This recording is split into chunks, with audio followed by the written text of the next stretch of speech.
Sure. First of all, appreciate you guys hanging in there. There as we like to say, we're head but the finish. The last day. I also want to thank our SEC guys and some of the other guys that showed up without a tie. Going last and near the end, it gave me the ability to come in and have an open collar, which I enjoy having. It's funny because as I walked the fly here, Jordan Phillips said, "Coach, look at you, man. You looking sweet." I said, "You know what? I'm comfortable and I'm confident." And that's funny because that kind of defines the 2024 iteration of the Maryland football family. A comfortable and confident team, and not comfortable as if we think we've arrived, but comfortable in knowing who we are. I'm in year 6 here at Maryland, and to know who you are and to understand what it takes to get to where we can compete for championships, our players have embraced that. I also come to you humbly because it's funny, this is an election year, and I was just newly elected mayor of Terpsville. And so I'm excited to serve Terpsville this season. And, but when you think of Maryland and what we've navigated since I took over in 2019, we've navigated some enormous change in the college landscape. We dealt with the pandemic. We dealt with the NIL transfer portal stuff, and then we dealt with conference realignment. And I can tell you, when you have big changes like we faced in college athletics the last few years, it creates angst, it creates anxiety, it can be frustrating. But for us at Maryland, we see it as a great opportunity. When you look at how we've been able to navigate it, it starts with the 3 pillars that we kind of use it from a vision standpoint. In our alignment, it starts with our president, Darryl Pines, who came in the same year I did, Damon Evans, my athletic director. That alignment we've all had to navigate a changing world to get in the respective rooms that we're in. And I think that starts with the first pillar for us is we operate out of an expanded room now. And when you expand the room, you open up the doors for new ways of thinking, new ways of doing things. And when I think of the Big Ten now, and with the addition of the 4 new teams, we've expanded the room there as well. So it's not just a diversity thing. It's about bringing in different ideas, different ways, different regions. And with the addition of those 4 teams and the way we set ourselves up at Maryland, we've been able to navigate these things at a really high level to the point where we have consistently become a team that people know has an opportunity to win. We embrace this opportunity with expanding that room. When it brings these new ideas, it also gives us an opportunity with the second pillar for us is giving to the community. Over the last season in itself, our players have done over 700 hours of community service, and we feel like when you're being of service to your team and to your community, it makes it a lot easier to develop a winning culture because you understand here as a Maryland football player that nothing is going to be given to us. We're going to have to earn or take everything that we get. We're here now because of this, we're here to challenge status quo. When you look at the lack of divisions in the Big Ten, it's an opportunity for places like Maryland to break down that status quo that the top of our league has to be the same 3 or 4 teams. And, there was a time as a coach where I was a little scared to dream big, and I want my players to hear me talk about this. It's something to stand up here in front of you guys and tell you that we want to compete for a Big Ten championship. And by doing so, that allows you to hopefully compete for a national championship. And then you'll be ridiculed. You'll say you only won 8 games. You don't win big games. And you know what? For a long time, I used to be worried about that. And as I like to say, my give a crap gauge is on E. And I want my players to understand I want them to dream big. I want my players to embrace that we are here to compete for Big Ten championships. And we do it by being of service, not just to ourselves, which today's society kind of leads us to, but to do it by being of service to their teammates and to the community that we want to support. And then the third pillar for this vision is being player-led. I've oftentimes said that when it's a coach-led team, you're a good team, but when you're player-led, it gives you a chance to activate leadership from within. You have accountability, you have buy-in. It means a little bit more when your friend tells you that you're not living up to the standard than when your coach tells you. And I can tell you that our team has embraced those three things. All right, I know a lot of you guys are saying, what are you going to do without Leah, man? I'm still trying to figure it out myself, which is why I lost my weight and I got my comfortable and confident clothes on. Leah left a tremendous legacy in that quarterback room, and a little known fact, he and I met every day from the start of the season until our last game at 10 o'clock at night until 1 o'clock in the morning. And the work ethic and the way he approached playing quarterback, he left a legacy in that quarterback room.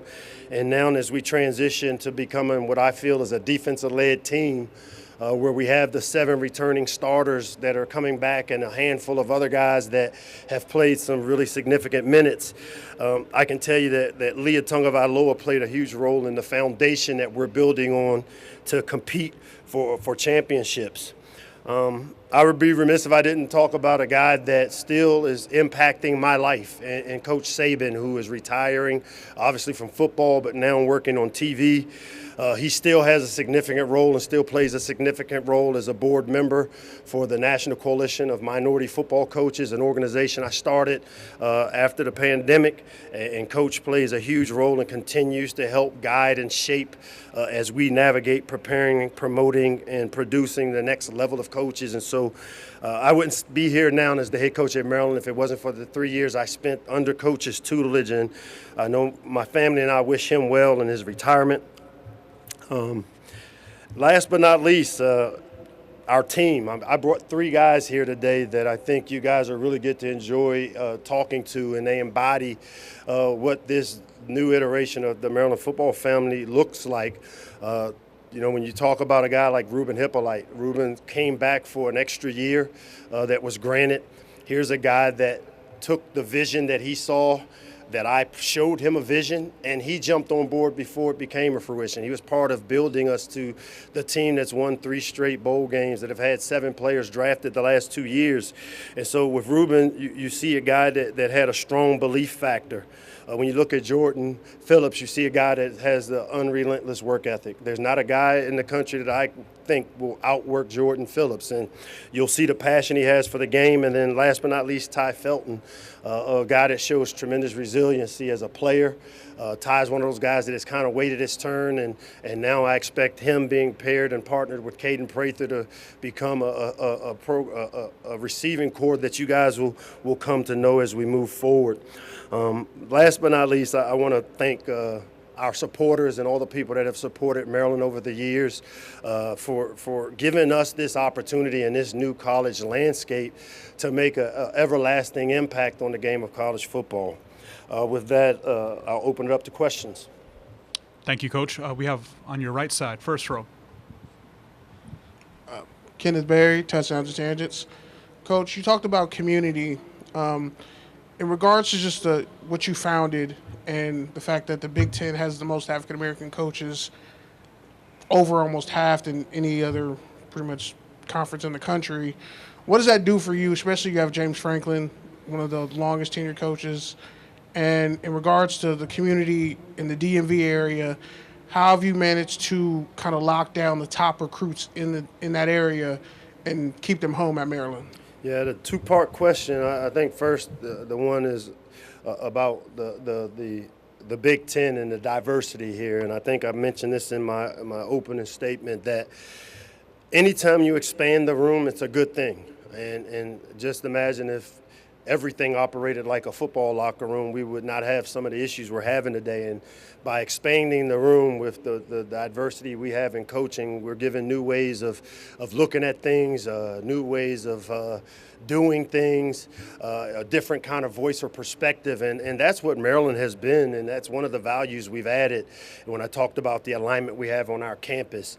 When you start talking about the DMV and the recruiting factor there, I can tell you it's one of the most fruitful areas in the country. We've built our foundation on local players. When you see a guy like a Deontay Banks, who was a low 3-star recruit, get drafted in the first round, you see the DJ Moores get drafted in the first round, it shows that we do kind of have an idea of what it should look like. And now, because of the development of those types of players in our program, it's opened the door for us to start reaping the benefits with some of the top players, not just in the DMV now, but in the country, with the way we've expanded the room in the Big Ten to compete. On your left side, Coach, fourth row. Coach Locksley, Caleb Adams, Sports Philanthropy Network. I was so pleased to hear about those 700 hours that your team put in. I'm curious, which players and staff are leading the charge in community impact at your school?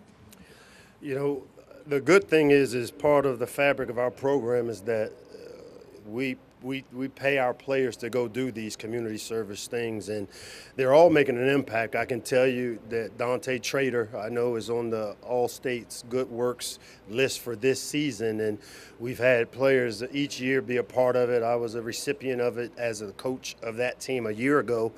And again, it's big. We're big on knowing that if you're of service to your community, understanding that great things happen for you when you pay things forward. And that's what I'm doing with the coalition that I started. That's what I'm encouraging my players to do in our community, while they are then able to also take advantage of the opportunities that the NIL stuff has opened up for them. Far right, Coach. Ahmed Gafir, inside the black and gold. Coach Locks, I know you talked about the quarterback room, but on defense, you guys returned 7 starters, added Jalen Husky. Just what are your thoughts on the defense kind of going into the season with Brian Williams stepping into his third year as DC?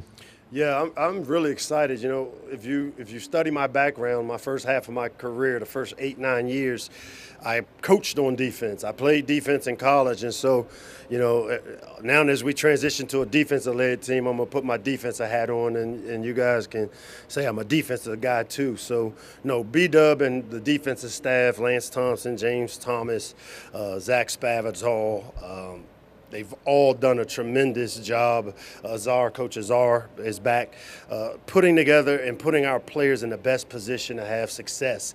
And I mean, that's what great coaches do. They put their players in the best possible position. And Brian Williams has done that each year when you look at the way our defense has improved. And, you know, Brian's one of those guys that I know that the people are going to come knocking doors down to hire, and as he should be on anybody's list that's looking for a head coach. But I'm expecting our defense to now lead us. We've been an offensive-led team for the last few years. We've played great defense. That's not to take away from that, and that's not to say we won't score points on offense, because we've got weapons. And once we've identified the starting quarterback, I think you'll see the offense grow into a role where they complement each other. Coach Locksley, thank you so much for your time. Thank you very much.